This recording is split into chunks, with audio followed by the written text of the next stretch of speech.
Hello, hello, hello. The response to my last Termina video was phenomenal, so I thought I'd toss my hat in the ring again. I decided that today I'd try and break down the meaning behind each of the moon Scorched forms, because surprisingly, no one has done it from what I've seen. If I'm wrong, please comment out in the comments, and I'll link the video in my description. The order I've decided to follow for this video is based off this one early sprite sheet Miro showed of all the faces, with this ugly-ass Caligura, just because I find it funny. Oh, and one more thing. Both August and Pav don't have a moon Scorched form, because they die before they can transform, either by suicide or other means, so keep that in mind. Without further ado, buckle up, grab your popcorn, and whatever else. Starting with probably one of the most beefiest, Daan's transformation needs additional fear and hunger information. For too many years to count, the trickster god Rur has had faithful companions. One such being the mask-wearing pocket cat, a being who takes great pleasure in hunting children for unknown purposes. The pocket cat has always existed throughout history, usually used as a cautionary tale, to try and warn kids from staying out too late. The last time we met Pocket Cat, though, was in the Dungeons of Fear and Hunger. Although, he looked a little different. Back to Daan, however.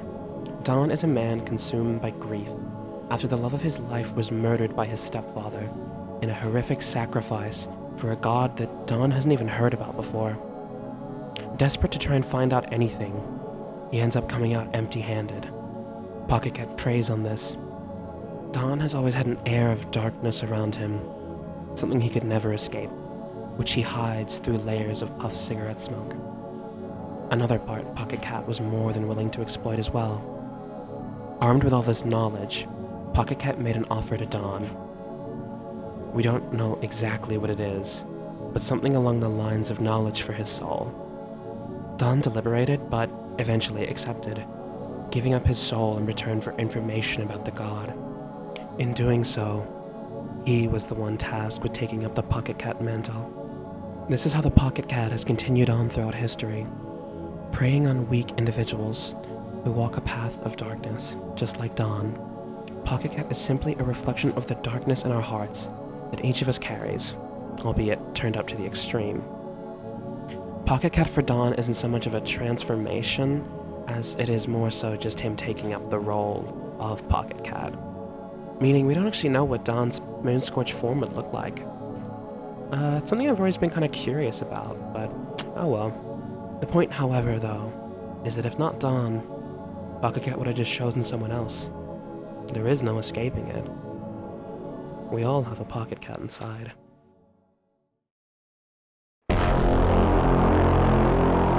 Shognar, also known as takes the form of a big, muscly elephant. There's multiple ways you could explain the appendage, but my personal belief is that it comes from an enemy you meet along the way. On the path to Shognar, you run across a nice young man by the name of the Woodsman, a man who lives in the woods. In battle, he has a special coin flip attack, which, if failed, attaches a parasite to your face. The parasite resembles the trunk we see on Shognar, turning our attention instead to the muscly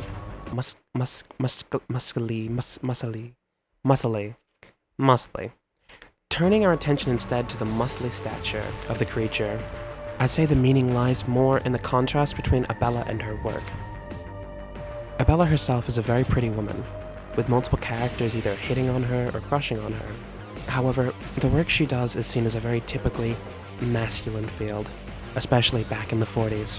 It's possible this is how she sees herself, or worries how others see her, a big, muscled monster.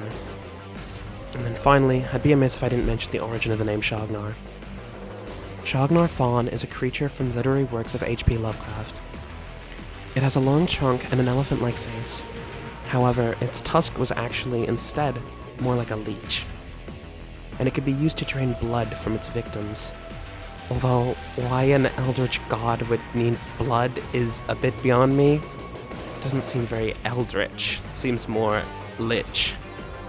I digress. The leech-like trunk could play a part into the parasite theory, but it also could just be a superficial similarity.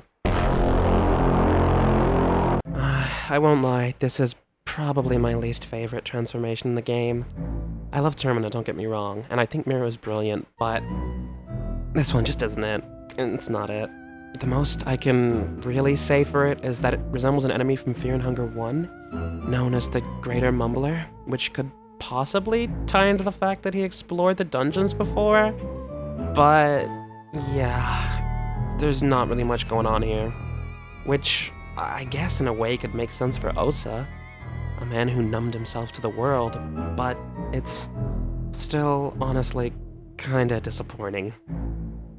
If anyone has any thoughts about this, drop something in the comments, because I'm just drawing a blank. I don't see anything. Now this one, on the other hand, does have some meat to it. The mechanical dance is a beast that takes the form of a large, well, mechanical creature. Its base is that of a triangle, with a human torso and head sticking out. However, the arms have been replaced with long poles. The creature is definitely a daunting sight. However, it cries out in distress and laments how it's been this way forever. I believe this form reflects her sadness and hatred of being confined to a wheelchair. A fate which was very preventable had her parents acted quicker. She's torn over the fate that befalls her, and is scared that other people will look down on her, initially not even mentioning that she's wheelchair-bound at the start of the game. I think her arms could play into this as well, being another reference to her disease. To me, they appear like crutches, which is what she probably would have used when she could still mostly walk. Another cruel reminder of her fate. I'd say this is why they dangle off the ground. Despite their length, she will most likely never walk again. So close to it, but at the same time so far. Unimportant, though I figure I should mention this, the design kinda reminds me of Hellraiser in some ways. It has a similar pale face to the Cenobites, and the base reminds me of the Leviathan creature. Although, however, it is important to point out that Hellraiser's color scheme is more black and gold, whereas Mechanical Dance is gray and bronze, I think? I don't know what color that would really be. Also, while looking up reference images, I found out the female Cenobite's name is Deep Throat. I just thought I'd share that. Ooh, drumroll. Who would have thought my favorite character as my favorite Moonscorch form? Valkyrie flies high above, taking the form of a large vulture with a human head, with some lovely locks as well as shoulder pads. On the back of it is a group of soldiers clinging tightly on. It should be immediately obvious what this is referencing at first. Valkyries in Norse mythology are figures which help guide souls of the dead to Valhalla for a nice drink. The part where it gets more interesting, however, is here. Valkyries usually always resemble women with wings on their back, but Karin's Valkyrie takes the form of a bird more. This is a direct reference to a line she has just before she transforms. They started calling us vultures, because we'd always circle around the battlefield looking for a scoop. But I'd call us more like Valkyries, immortalizing the people who fought and are now gone. That's what I keep telling myself, at least. This is all in relation to her career as a wartime journalist. As a human, no one wants war, but when your career exists and profits solely off war, you end up seeking it. She thought herself a noble Valkyrie, trying to bring the stories of all the brave people who died to light, but she couldn't deny that she was a vulture, profiting and thriving off the war and the chaos it brings. And it ate at her inside. Another one I'm not so thrilled on, but I still enjoy this one nonetheless. The giant is, well, giant. A big, hulking mass of muscles, carrying what seems to be a body around with its right hand. The body could potentially be a reference to Marcoh's backstory, in which he beats a man who was threatening him and his sister to death, before throwing his body off the second floor of the club he was in. You could also make the argument here that the giant reflects Marcoh's idea of himself. A big, towering pile of muscles that's only fit for killing. Being forced into a violent path from a young age, he lost most of his sense of identity and became a prude, fighting to earn money. It's possible that this is why the giant has no visible form of a face, simply various eyes strewn about. He has no need to talk. All he has to do is observe and destroy. If you wanted to get really deep into it, you could make the argument that Marcoh is both the body he drags along and the big hulking mass, with the mass being a representation of his muscle and stature and the life he's been forced into, while the body is the young boy Marcoh still inside, still wondering where his mom and dad went. But I'm not Matt Pat, so I'll let you decide how you feel on that theory. Weeping Scope is another... Weeping Scope is another... What the fuck am I saying? Weeping Scope is another one I really enjoy. It resembles a normal human for the most part. However, it has a large cannon-like mass growing out of its head, with a scope attached at the top. It can be found around its certain parts, weeping and sobbing. If you approach him, he'll shoot at you, but ultimately will retreat to the orphanage, where it will curl into the fetal position and cry. The symbolism is simple yet effective. Levi was a young child who grew up in an abusive environment. In a fit of drunken rage, when Levi was young, his father murdered his mother, and he was sent to Pre-Hivel Orphanage, where his conditions weren't much better. After staying at the orphanage for a while, he was forced to join the military, at just 13 years old. He excelled in using firearms, but slowly grew even more disillusioned with it all, eventually getting addicted to opioids just to cope. His story paints a grim picture, a picture of a boy rushing around a battlefield, with men twice his age dying all around him, all the while he kept his eyes glued to the crosshair of his rifle. The moon-scorched form taking this literally, with him physically becoming his rifle and scope. I'm unsure if this reference is intentional or not, but the Weeping Scope's form is very reminiscent of the main character from a manga called Jagan, in which a man can turn his arm into various weapons. This one's probably the most speculative because there's not really a lot to go on here, but here goes. The cocoon looks very similar to how Marina usually looks, except her head is instead where her crotch should be, and a new growth of flesh has overtaken where her head once was. The design to me resembles a scorpion, and while there's no simple explanation for this, I can try and stretch one out, but this is where I'm really pushing it. While researching, I found out that male scorpions are very dominant in sex, sometimes poisoning the female to subdue her so they can inseminate. This could lean more into the whole idea of domination implied in this design, with Marina's head and the cocoon tethered together with a black leash of sorts. If you converse with the cocoon host, she states that someone is telling her to kill you. When asking if that person is the cocoon, she states, "Father, please." This could be in reference to her abusive father, Father Domek, a man who always wanted to assert control over Marina. It's stated that there's possibly something alive in the cocoon. So, is this his chance to get his final wish? Dysmorphia is a giant beast with a head resembling a stylized sun. It makes constant remarks about it radiating. In this state, Samarie seems to think she's the best she's ever looked. The name hints at body issues, with dysmorphia being a mental illness where you feel intense hate, shame, and anxiety towards your physical body. This could be due to her being locked away in the Vatican at a young age, forced to study advanced magic. It's possible this isolation forced her to turn her hatred towards herself, although at the same time, it's possible she always was this way. Regardless, this is the only transformation brought upon by themselves, further adding to the insanity angle. One final thing. I've heard some people say that Samarie is implied to be trans, and if that's your headcanon, then dope, but I think it's important to note that dysmorphia and dysphoria are two separate things. You can experience both, but they are different. Dysphoria is related to gender, whereas dysmorphia is related to body. This could, in turn, explain her obsession with Marina, where they both have a similar affliction, but we're pushing it, and I'm not gonna go that far. The man, the myth, the legend himself, Tanaka.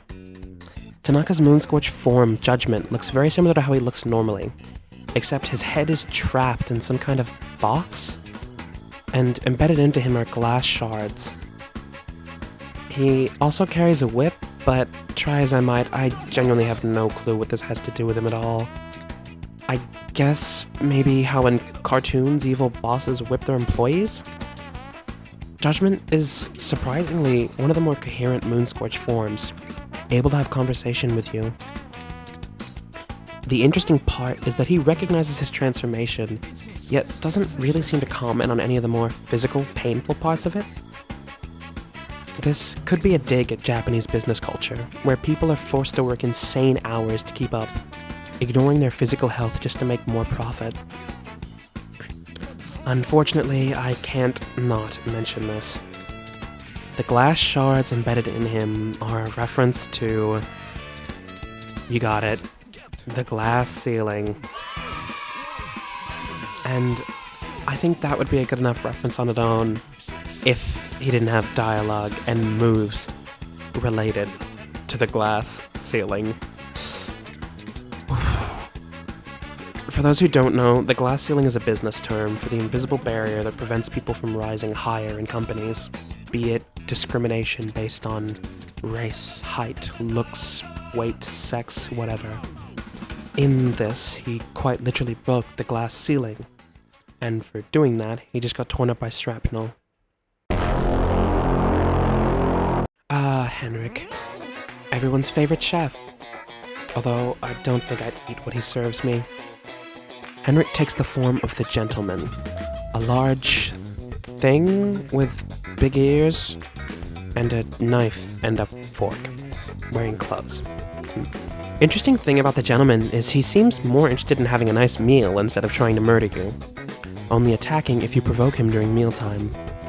Interestingly, you can meet him before he transforms in the same location, walking around constantly complaining about his inexplicable hunger and the ever-present sound of a ticking clock that can't be found anywhere. After talking to him enough, you can actually snap him out of it and prevent his transformation. This is one of the only times you'll actually have direct influence in such an explicit way. If you want me to try and gather some meaning from his transformation, yeah, I got nothing. Yeah, I'm sorry. I don't really think Miro thought of any deep meaning with this one. He's just a dude that likes food. Finally, onto the worst person in the entire game. Simply referred to as just the monster. Caligura's moon-scorched variant takes the form of, well, I'll just say it, man. Balls. It's a big ball sack with a face and a bunch of arms and a vagina face. Other times, I would be upset at this, at the lack of thought, but I think this perfectly fits Caligura. He's a big sweaty ball sack.